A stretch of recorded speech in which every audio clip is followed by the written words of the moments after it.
SPBG atau sebutannya SPBG itu atau dapur itu ada di level bawah di desa.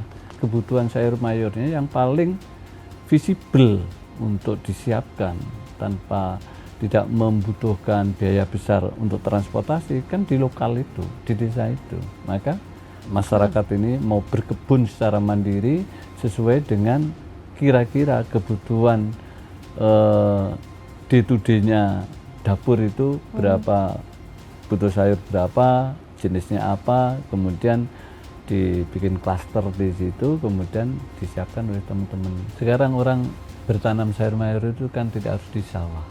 Betul. Di lahan, jadi model tanam sekarang kan canggih-canggih. Banyak. Jadi ada yang hidroponik, macam-macam lah. Betul. Ya. Bahkan di Surabaya Tetapi, ada beberapa kampung ya, hidroponik. Ya, tetapi yang diukur lagi-lagi faktor ekonominya.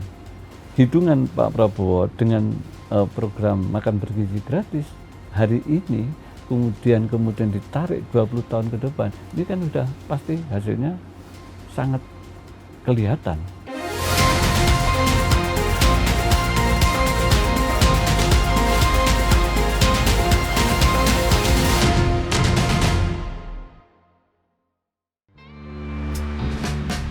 Dari bumi Kediri yang tenang, lahirlah seorang putra terbaik bangsa, M.H. Raufik, pada tanggal 16 September 1961.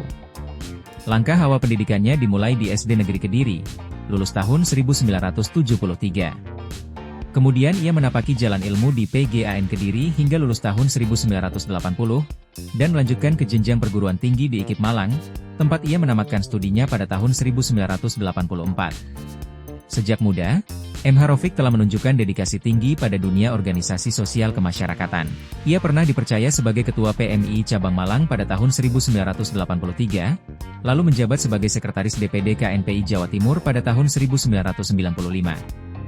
Kiprahnya kian menonjol saat memimpin PWIP Ansor Jawa Timur selama 2 periode, dari tahun 2000 hingga 2008. Hingga kini, ia masih aktif sebagai Ketua Lembaga Bina Pemuda Jawa Timur.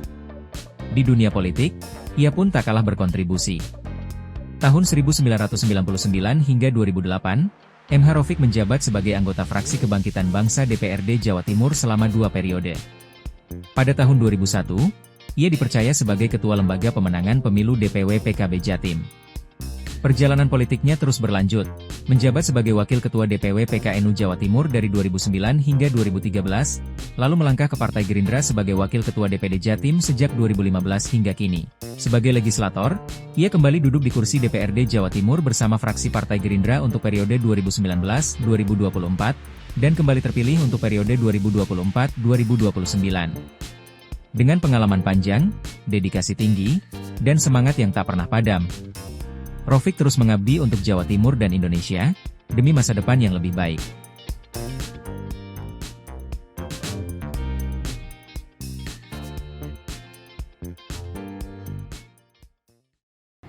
Assalamualaikum warahmatullahi wabarakatuh. Salam sejahtera, Om Swastiastu, Namo Buddhaya, dan salam kebajikan. Bersama saya Heftis dari Tribun Jatim Network dalam program Gebrakan Wakil Rakyat. Dan hari ini di studio Tribun Jatim Network sudah kedatangan Bapak M.H. Raufik, yaitu anggota Komisi B DPRD Jawa Timur dari fraksi Partai Gerindra. Selamat datang Pak Raufik. Selamat datang. Ini tapi populernya dipanggilnya Cak Raufik ya? Iya. Saya boleh panggil Cak Raufik aja ya? Boleh. Baik. Boleh. Apa kabar Cak Raufik? Baik-baik. Baik ya, baik ya. Ini saya boleh dipanggil Titis aja ya? Ya. Supaya lebih nyaman ini untuk ngobrol-ngobrol hari ini, karena sepertinya topiknya akan sedikit berat, tapi kayaknya menyenangkan ini Pak, karena kita akan membicarakan tentang tantangan dan peluang bagi pelaku UMKM perkebunan terhadap program makan bergizi gratis. Iya. Gitu. Jadi kalau ngomongin program MBG, ini kan salah satu program unggulan dari Presiden Prabowo dan Wakil Presiden Gibran Rakabuming Raka gitu ya Pak ya. Yang tujuannya adalah untuk menyediakan makanan sehat bergizi untuk anak-anak gitu. Tapi sebenarnya kalau dilihat lagi MBG ini ada peluang juga gitu ya untuk menggerakkan ekonomi gitu ya, teman-teman UMKM khususnya dari perkebunan. Itu apakah iya, apakah gimana menurut Cak Rafiq? Iya, saya bicara yang paling mendasar dulu ya. Oke, Jadi, baik. program makan bergizi gratis ini kan program favoritnya Pak Prabowo ya. Betul. Dan itu menjawab dari Astacita yang nomor 4. Ada di situ disebutkan pembangunan sumber daya manusia ya. Sumber daya manusia, sains, teknologi, kesehatan, macam-macam dan lain sebagainya. Di Astacita yang keempat itu kemudian ini menjadi salah satu instrumen untuk membangun sumber daya manusia. Dibangun dari apanya? Dibangun dari kecukupan protein dan gizinya. Ya. Makanya yang menjadi penerima manfaat adalah anak-anak, adik-adik kita yang masih sekolah, mulai dari PAUD, TK, kemudian sekolah dasar, menengah pertama, menengah atas. Karena di rentang umur usia itulah yang kemudian masih bisa dibangun kekuatan fisiknya dengan gizi yang cukup. Dengan gizi yang cukup dan proteinnya cukup itu kemudian bisa berdampak pada kecerdasan, tentu, kekuatan fisik dan lain sebagainya lah. Sekitar itulah. Oleh karena itu ya ini program harus berhasil dan hari-hari ini juga terus didorong agar ada percepatan. Kemudian kalau dikaitkan dengan UMKM juga disebutkan di dalam Astacitanya Pak Prabowo. Jadi membangun dari desa dan dari bawah untuk pemerataan ekonomi dan memberantas kemiskinan. Bahasanya Pak Prabowo itu bukan pengentasan kemiskinan, tapi memberantas kemiskinan. Artinya itu menunjukkan semangatnya ya. Semangat heroiknya Pak Prabowo ya untuk mau menghilangkan kemiskinan itu. Nah, ini luar biasa. Jadi kalau kemudian dikaitkan dengan dampak ekonomi, program ini punya dampak yang luar biasa, terutama dengan pelaku-pelaku UMKM, terutama di perkebunan. Jadi begini, saya ingin menjelaskan atau mendudukkan persoalan biar tidak salah di dalam pemahamannya ya. Kalau kita bicara perkebunan yang terjadi di kita itu, dan ini yang sudah berjalan ya, itu perkebunan dalam arti yang kemudian korporatnya itu menjadi BUMN dan itu perkebunan besar-besar. Komoditasnya ada kakao, ada kelapa sawit, kemudian ada karet, bahasanya gitu ya, dan itu perkebunan yang besar-besar. Tetapi konteks MBG, saya ingin memberikan perspektif lain dalam konteks perkebunan itu perkebunan rakyat yang menarik. Itu menyiapkan kesediaan sayur mayur. Kalau boleh dikatakan ini perkebunan rakyat lah, perkebunan rakyat yang di kelas desa. Dan itu perkebunan mandiri ya, bukan menjadi bagian dari BUMN, bukan menjadi bagian dari pemerintah daerah, tetapi ini perkebunan mandiri dikerjakan oleh rakyat dengan kreasinya dan melihat kebutuhan program makan bergizi gratis karena butuh sayur cukup banyak dengan segala macamnya ya. Betul. Sayur mungkin tergantung menunya, tergantung menu mungkin yang dibutuhkan ada sawi putih, kemudian ada wortel, ada kentang, ada bayam, macam-macam sesuai dengan kepala dapurnya itu akan menentukan menunya apa.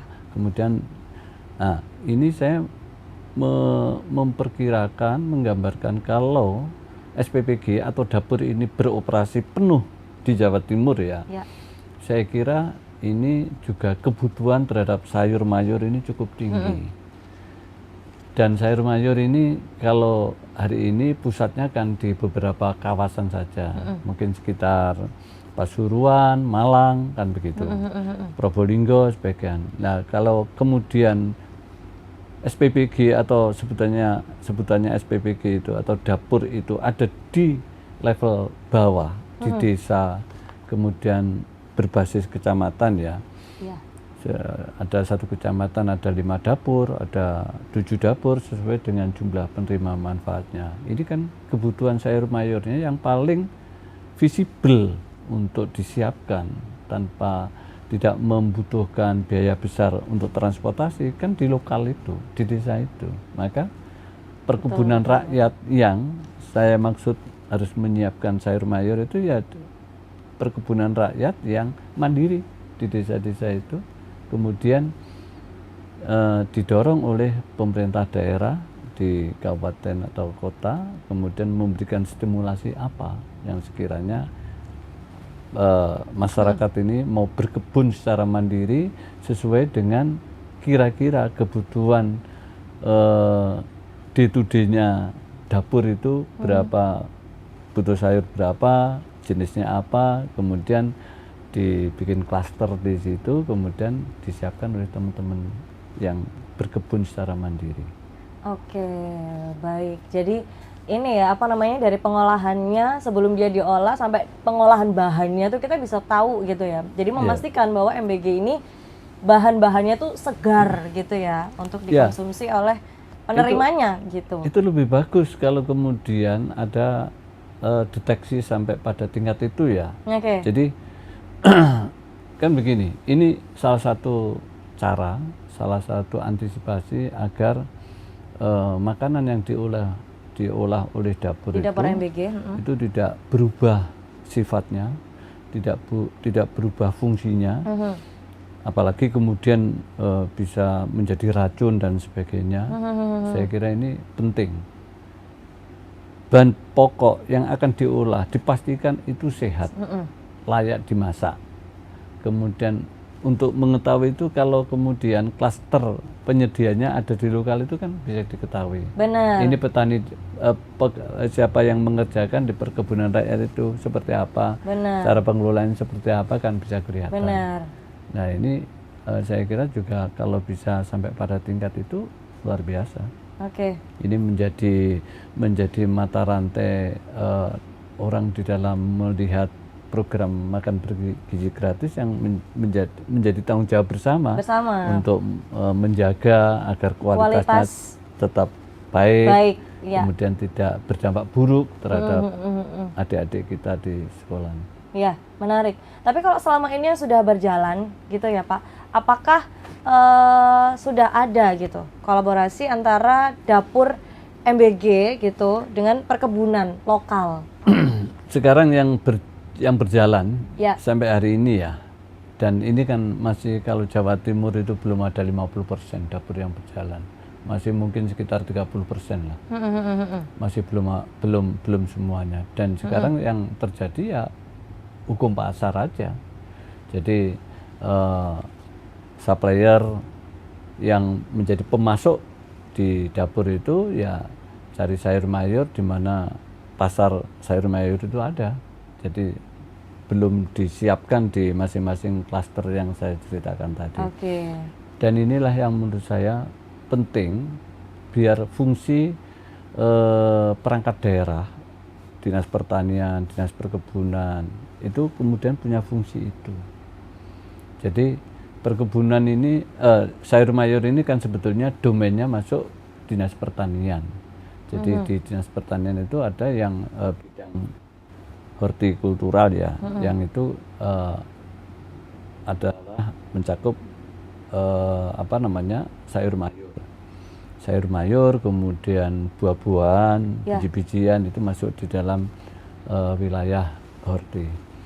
Nah, tetapi dinas pertanian ini konsentrasinya kan masih pada soal-soal yang besar, bahan pangan pokok Oke, nasi. Jadi bapok ya padi, beras, jagung, kedelai itu aja yang kedelai pun hari ini juga masih impor besar-besaran. Kita belum bisa swasembada kedelai. Nah, itu aja. Nah, yang horti ini berjalan alamiah. Karena ini banyak petani mandiri kan. Ya. Dan itu ya sudah, itu dia di pusat-pusat horti itu memang dibutuhkan kedatangan teman-teman di Dinas Pertanian ya, untuk memberikan support dan mungkin juga mengatur siklus tanamnya, kemudian biar harganya tidak jatuh, kemudian tidak booming terlalu besar, kemudian siklusnya bisa ditata. Dan salah satunya fungsi dari dinas itu seperti itu. Jadi pembinaan, kemudian juga termasuk pengawasan ya di situ, kemudian memberikan support motivasi kepada teman-teman pelaku UMKM, khususnya perkebunan itu tadi. Iya. Kalau Cak Rafiq sendiri melihat gitu, apakah kira-kira perkebunan mandiri atau perkebunan lokal gitu itu mampu gitu untuk mensuplai MBG gitu? Kalau dibangun, ditentukan klasternya dan itu difasilitasi oleh teman-teman dinas, saya kira mampu. Jadi gini, misalnya satu kecamatan itu ada 5 dapur. Nah, 5 dapur itu kira-kira dalam rentang 1 minggu itu dia akan memasak menu apa saja. Kemudian butuh sayur apa saja, jumlahnya berapa. Kemudian kalau satu kecamatan itu kan desanya banyak, ada ya 15 desa, ada yang 10 desa. Kemudian kalau itu disiapkan, walaupun ini juga tidak bisa diikat secara pasti karena ini kan hukum pasar. Siapa yang bisa menyiapkan sayur murah tepat waktu dalam supply-nya itu yang diambil kan oleh teman-teman pengelola dapur itu. Itu kalau di klaster itu artinya dampak ekonomi di desa itu terasa. Bukan kemudian sayur mayur dari luar, itu ya tetap punya dampak ekonomi. Tetapi yang saya maksud bahwa desa itu kalau ketepatan dapur, ada dapur di situ, ini bisa memberikan dampak ekonomi, termasuk ekonomi teman-teman yang bercocok tanam sayur mayur itu. Betul. Dan ini saya kira kan sayur mayur tidak sehari 2 hari langsung tumbuh. Langsung dipanen. Kan bisa dibikin klaster. Kalau di situ kemudian ada pelaku katakanlah 20 orang, kemudian kan bisa bisa ditata lah klasternya itu, skedulnya macam-macamnya. Dan inilah yang sebetulnya dampak ekonomi yang kita harapkan bersama-sama. Masif gitu jadinya Pak ya. Baik, berarti harus ada ini ya, kerjasama yang konsisten ya. Misalnya nanti akan diperlakukan seperti itu gitu. Jadi MBG ini bukan hanya menjaga kualitas menunya saja gitu, tapi juga dari bahannya. Gitu. Iya pasti. Karena bagaimana kita bisa mencetak sumber daya manusia dari sedini mungkin, kalau kemudian kandungan kalori, protein dan gizinya tidak terukur kan sama saja, tidak berdampak. Tetapi dan itu menjadi kewenangan dan tanggung jawab kepala dapur ya.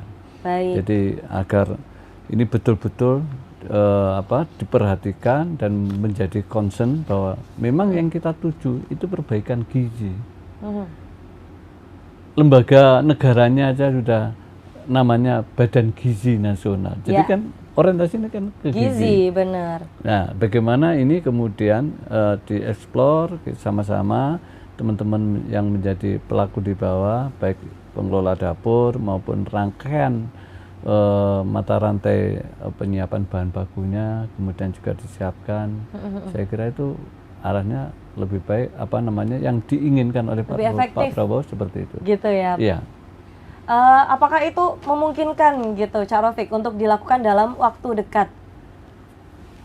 Ini kan begini, program MBG ini kan yang pasti saja periodenya Pak Prabowo di periode pertama, Ya, 5 tahun. 5 kan? tahun. 5 tahun. Dan saya kok punya keyakinan kalau Pak Prabowo insya Allah 2 periode lah, Ya. itu pasti akan diteruskan. Oke. Karena 2045 yang namanya Indonesia Emas itu kan sekarang itu akan dihuni oleh adik-adik kita yang sekarang masih di sekolahan itu kan. Itu nanti menjadi generasi penerus yang yang memang dipersiapkan di Indonesia Emas itu. Jadi kalau kita hitung dari hari ini berarti kan kurang 20 tahun. Ya. 20 tahun anak-anak didik kita yang sekarang masih di SMA itu nanti kan dia menjadi pelaku-pelaku di berbagai level dan berbagai apa yang diinginkan dia sebagai apa, kemudian melakukan apa, kan begitu. Ya. Apakah dia pengusaha, apakah dia politisi, apakah dia pejabat, kan mereka yang isi kan mereka ini di 2045. Maka hitungan Pak Prabowo dengan program makan bergizi gratis hari ini kemudian ditarik 20 tahun ke depan, ini kan udah pasti hasilnya sangat kelihatan. Sangat kelihatan. Ya nggak bisa kalau dinilai dalam sehari, 2 hari atau 1 minggu program ini nggak bisa, karena ini perbaikan gizi kan mesti butuh waktu. Iya, karena harus berkelanjutan ya, kontinuitas gitu. Lantas apakah ada aspek kebijakan gitu yang perlu diperbaiki agar UMKM khususnya di bidang perkebunan ini bisa terlibat langsung gitu dalam penyiapan MBG gitu? Jadi teman-teman pelaku yang saya katakan perkebunan rakyat ini sudah sudah punya insting ya. Jadi ya biasa di dunia seperti itu. Ini kebutuhannya akan melimpah, akan besar, otomatis. Ya siapa yang punya potensi, punya peluang, punya kapital untuk mempersiapkan itu ya sudah otomatis. Nah, soal bagaimana yang saya maksud kita agar fungsi-fungsi di pemerintahan daerah itu juga bekerja secara proaktif, bagaimana ini juga menjadi mata rantai yang memang dipersiapkan. Itulah yang kita ingin dalam konteks kebijakan itu, bahwa kalau Komisi B ini kan mitranya banyak, termasuk Dinas Pertanian, Perkebunan dan sebagainya, Perikanan. Kita selalu bahwa di dalam pertemuan-pertemuan kita support agar program MBG ini berimplikasi kepada teman-teman di dinas ini, yang kemudian dia harus bekerja proaktif untuk melakukan penataan-penataan sesuai dengan apa yang dibutuhkan oleh program MBG ini. Di samping beras, karena ada daging, ada telur dan sebagainya. Kalau menurut Cak Rafiq sendiri, apa sih komoditas yang paling dibutuhkan gitu untuk MBG sehingga ini mungkin bisa jadi bekal gitu untuk perkebunan rakyat atau lokal bisa mempersiapkan pasokan untuk MBG gitu? Komoditas yang paling dibutuhkan, yang menarik yang untuk sayur mayur ya, yang pasti wortel, itu pasti. Terus kemudian sawi, silakan itu terus kemudian kan sesuai dengan ininya, sesuai dengan menunya yang akan ditampilkan, tapi paling enggak jenis ini yang sering menjadi sajian dan itu memang diperlukan kan. Terus kemudian kentang dan sebagainya. Kalau buah-buahan? Buah-buahan pasti, buah-buahan itu pasti. Nah sekarang ini kan daripada kemudian semuanya buah impor yang kemudian disajikan di kalau bisa kalau kemudian ini kita tata dari awal, dan kita ini melimpah, buah-buahan kita itu melimpah juga, cuma kemudian kan kalah tampilan aja dengan buah-buah impor itu. Tetapi ini harus kita edukasi, walaupun warna dan modelnya tidak sama dengan buah impor yang menarik seperti itu, tetapi kandungan protein dan kualitas vitaminnya ini juga tidak kalah, tidak kalah. Artinya ini kan butuh kita edukasi. Jadi kita edukasi itu untuk memastikan bahwa yang dilihat bukan tampilan luarnya saja, tetapi kandungan vitaminnya seperti apa. Harusnya Dan itu merona bisa besar gitu biasanya Ya. yang dipilih. Tapi Ya. padahal itu tidak menentukan kualitas vitamin atau gizi dari buah Ya. atau sayurnya dimakan gitu ya, Cak Rafiq. Ya. Oke. Selanjutnya, apakah ada peluang gitu kolaborasi UMKM khususnya di perkebunan rakyat dia ini dengan koperasi atau BUMDes untuk memperkuat rantai pasok MBG? Itu yang kita harapkan. Jadi apalagi kemudian ini bisa difasilitasi atas nama koperasi. Oh, baik. Jadi koperasi itu nanti kemudian yang mengatur suppliernya. Heeh. Si A akan menjadi pemasok sayur dalam rentang waktu berapa lama. Si B kemudian akan menjadi pemasok buah-buahnya dan sebagainya. Kalau pertanyaannya mana kebutuhan pokok yang paling ya beras, daging, telur, sayur, ya udah itu yang pasti menjadi menu mayoritas di Iya. 6 hari masak itu ya, 6 hari memberi manfaat itu ya. Nah, kalau ini balik lagi nih ngomongin soal tampilan gitu ya. Karena kan mungkin beberapa orang itu lebih menarik gitu kalau bahan pangan khususnya buah atau sayur-sayuran yang dimakan itu bentuknya besar gitu, warnanya cerah gitu. Lantas apakah perlu gitu ada peningkatan kapasitas di bidang teknologi pasca panen dan pengemasannya perlu didorong lagi gitu? Itu sudah sering dilakukan oleh teman-teman di dinas kita. Berarti ya. sudah centang gitu ya, Iya, sudah dilakukan. Jadi kita kan banyak beberapa pelatihan. Jadi begini, dinas kita itu juga punya UPT-UPT. Ya. UPT-UPT itu ada yang UPT pembibitan, ada yang UPT pelatihan, kemudian ada UPT yang uji kualitas dan banyak UPT-UPT itu. Nah ini dalam konteks program MBG ini saya kira itu semua bisa difungsikan secara maksimal. Menarik ya. Kita fungsikan secara maksimal agar apa? Itu tadi goal akhirnya itu bagaimana makanan yang dimasak di SPPG ini atau di dapur ini kemudian kualitasnya tetap terjamin dan betul ini betul akan merubah dan menambah gizi dan protein dari anak-anak didik kita. Baik. Kepastian itulah yang kemudian yang harus dielaborasi oleh teman-teman di dinas itu, dan ini kerja bareng, harus semua proaktif, tidak boleh ada yang berpangku tangan kalau kita mau sukses seperti itu. Iya, benar, karena ini berkaitan dengan generasi emas untuk Indonesia gitu ya, jadi nggak boleh main-main nih gitu seharusnya. Lantas selama ini bagaimana koordinasi antara dinas terkait dan pelaku UMKM dalam mempersiapkan pasokan MBG?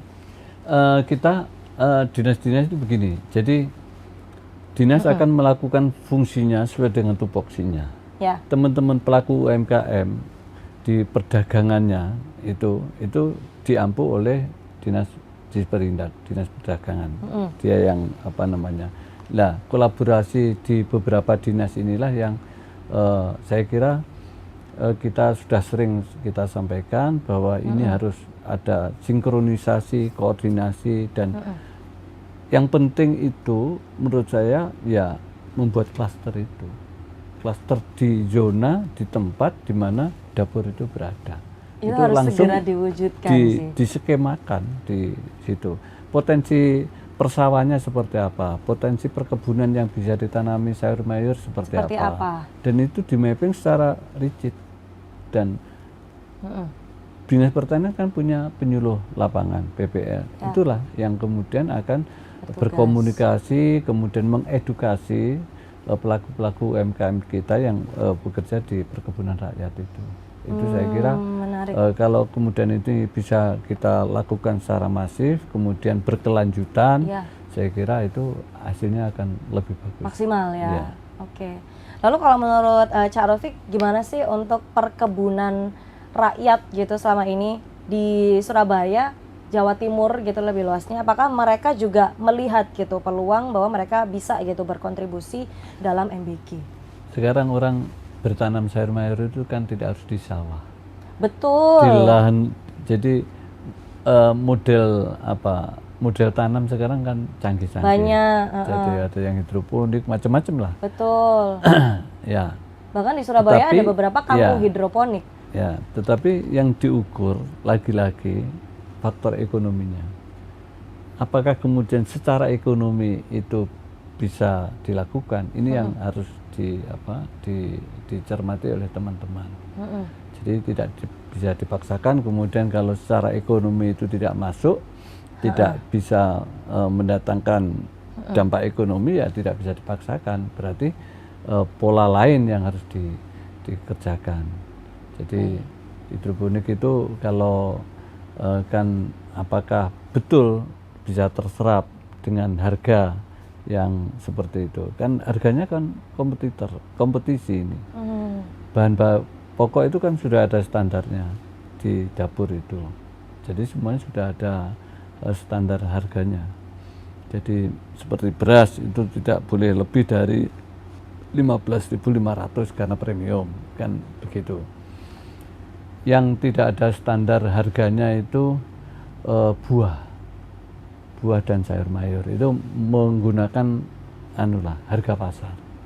Tetapi harga pasar saat ini kan saya kira juga masih normal saja, karena memang kebutuhannya belum booming, karena ini dapur di Jawa Timur belum ada 30% mungkin yang beroperasi. Nanti kalau sudah 100%, Jawa Timur itu kan mungkin sekitar 3.500-an dapur. Kalau kemudian ini bekerja semua, otomatis kebutuhan bahan pokoknya kan meningkat dan besar sekali. Ya, baik. Kira-kira itu kapan ada terpenuhi gitu 100% dapur MBG di Jawa Timur ya, Cak Rafiq ya? Kita ini kan dari Partai Gerindra ya. Otomatis kita support lah terhadap program ini, karena ini program favoritnya Pak Prabowo. Dan ya kita dorong, insya Allah pertengahan 2026 ini saya kira sudah 100% lah. Maksimal gitu ya, dapur MBG ini yang kan, beroperasi. Terus teman-teman juga mitra BGN kan terus mempersiapkan dapur itu. Setuju. Lalu bagaimana penilaian Cak Rafiq gitu terhadap mekanisme pengadaan MBG yang inklusif bagi UMKM khususnya perkebunan? Ya, sebetulnya tidak ada yang karena gini, dapur kalau dikaitkan dengan bahan baku, apakah beras, daging, telur, kemudian sayur, buah, itu hari ini itu masih bebas. Sayurnya ngambil di mana, dagingnya ngambil di mana, telurnya ngambil di mana, itu kan masih bebas. Nah, yang saya katakan itu tadi kembali lagi pada misi utama atau target utama agar keberadaan dapur ini bisa mendinamisasi ekonomi di tingkat desa, maka ya desa itu yang harus kita persiapkan. Jadi ini kan kemudian bisa menyerap tenaga kerja baru. Kalau teman-teman misalnya kita kembangkan perkebunan rakyat dengan menanam sayur jenis tertentu, karena di situ di sekitar itu ada dapur, kemudian nanti tinggal atur jadwal ini, panen 10 hari lagi panen, ini berapa lagi panen gitu. Itu kan bisa kemudian disinilah kemudian salah satunya fungsi kepala desa, koperasi desa Merah Putih itu bisa mengatur dan memfasilitasi untuk agar ini bisa bekerja secara beriringan dengan pekerjaan-pekerjaan yang ada di dapur MBG untuk ini. Oke, menarik. Lalu bagaimana DPRD Jatim bisa memperkuat pengawasan dan regulasinya supaya UMKM perkebunan ini mendapat akses maksimal gitu di program ini? Ya, kita dorong terus. Fungsi kita, tugas kita kan memberikan dorongan kepada teman-teman di eksekutif yang kemudian punya perangkat daerah sesuai dengan bidangnya yang terkait dengan dapur, dengan program makan bergizi gratis, ya kita dorong terus. Soal ini harus memberi dampak kemudian dampaknya di level apa. Kita ingin pastikan. Maka konsentrasi kita yang sering kita dorong ini harus, karena sesuai dengan asta-citanya Pak Prabowo bahwa pembangunan dari desa dan dari bawah itu yang secara eksplisit itu disampaikan oleh Pak Prabowo dalam asta-citanya, maka ya keberadaan dapur, keberadaan koperasi desa Merah Putih itu harus berdampak di desa, bukan di pasar-pasar besar, yang pasar-pasar ini itu di desa, biar menggeliat desa itu punya kekuatan. Menarik. Walaupun ini mungkin akan dikalahkan dengan unsur perdagangannya misalnya, tetapi kalau di desa itu ada yang menghasilkan sayur mayur, dan pasti itu lebih murah karena daripada ngambil dari luar, kan transportasinya kan, biaya transportnya kan lebih murah. Betul. Jadi hanya ukuran mungkin pengirimannya hanya 2 atau 3 kilo sudah nyampe tempat tujuan, dan itu saya kira bisa lebih murah. Baik, jadi semoga segera terwujud ini ya, bisa kolaborasi gitu. Ya, kita dorong terus kepada teman-teman, makanya di beberapa kesempatan ketika kita rapat kerja dengan dinas-dinas itu, tetap ini memberikan supporting secara konkret lah, tidak awang-awang lah. Dinas itu maunya apa, sebaiknya begini loh. Nah, di klaster dia bisa koordinasi fungsi dinas-dinas di kabupaten dan kota. Jadi yang paling dekat dengan para petani, dengan pelaku UMKM di perkebunan rakyat itu kan penyuluh lapangan itu bisa difungsikan. Dan koordinasi, kemudian sebetulnya yang mungkin yang diperlukan oleh teman-teman itu soal kesepakatan ini di dalam gerakan penanaman sayur, kemudian supporting pemerintah itu apa. Kalau permodalan misalnya ya, kita ini kan kadang-kadang petani yang mandiri atau perkebunan rakyat yang mandiri itu kadang-kadang kan juga faktor permodalan juga menjadi persoalan. Betul. Kemudian ini harus dapat fasilitasi. Diambilkan dari apa? Di situ ada koperasi desa Merah Putih. Mungkin salah satu unit usaha desa, koperasi desa itu adalah simpan pinjam. Nah, teman-teman bisa ambil pinjam uang di koperasi itu untuk pengembangan penanaman sayur mayur. Saya kira ini ya semuanya harus kolaborasi lah dengan semua pihak yang kemudian sama-sama memberikan dampak. Koperasi juga akan punya dampak positif terhadap kehidupan koperasinya, kemudian koperasi bisa menjadi besar dan punya keuntungan yang cukup, sehingga dia akan memberikan dividennya di setiap akhir tahun itu juga kepada anggotanya, karena koperasi Desa Merah Putih kan koperasi primer, anggotanya kan orang, jadi kalau ada keuntungan kan akan kembali kepada masyarakat desa itu sendiri. Itu sih, kan? itu poinnya menurut saya. Ini terakhir, pertanyaan terakhir, apa harapan Cak Rofik nih ya sebagai anggota Komisi B DPRD Jatim dari fraksi Partai Gerindra terhadap kontribusi UMKM perkebunan dalam keberhasilan program MBG? Ya, kalau kita di pertanyaan seperti itu ya, harapan kita ya semua ini harus mendapatkan dampaknya, harus mendapatkan dampak positifnya terhadap dari program makan bergizi gratis.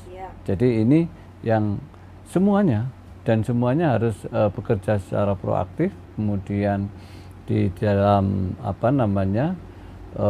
kerja-kerja harian itu kemudian ada monitoringnya, ada evaluasinya, kemudian setiap ada persoalan cepat ada penanganan, sehingga karena kita kan nggak bisa lama-lama, karena kebutuhan ini kan terus ada terus, tidak boleh tidak. Jadi karena kita ini mengerjakan sesuatu yang pasti, dapur itu kan kalau untuk adik-adik kita yang di TK dan sekolah dasar kan pagi makannya, ya nggak boleh ditunda. Itu Betul. harus ada. Harus Maka siap.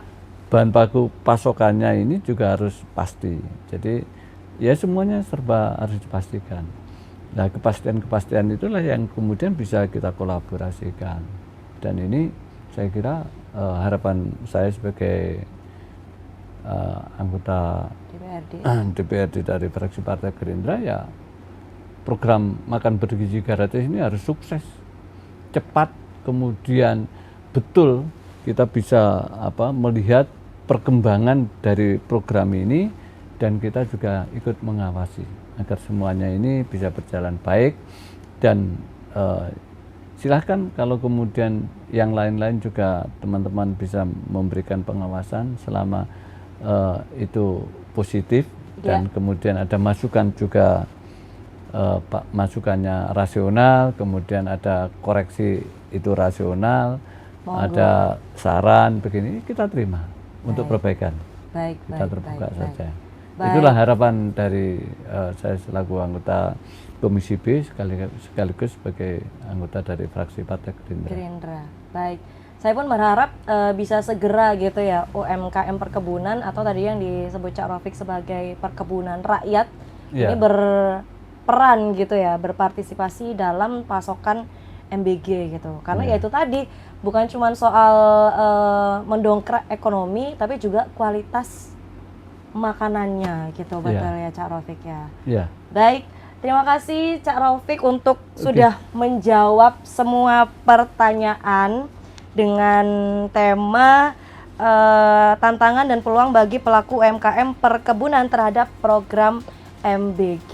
Terima kasih atas waktunya. Sama-sama, terima kasih. Semoga segera bisa terwujud ya itu tadi semuanya ya. Harus terwujud. Harus terwujud untuk Indonesia Emas 2040.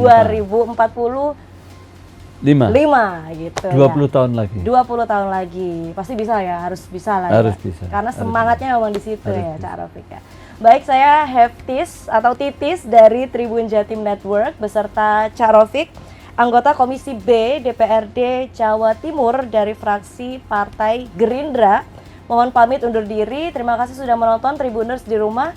Terima kasih. Wassalamualaikum warahmatullahi wabarakatuh. Waalaikumsalam warahmatullahi wabarakatuh. Nanti kita ngobrol-ngobrol lagi ya Pak ya. Iya.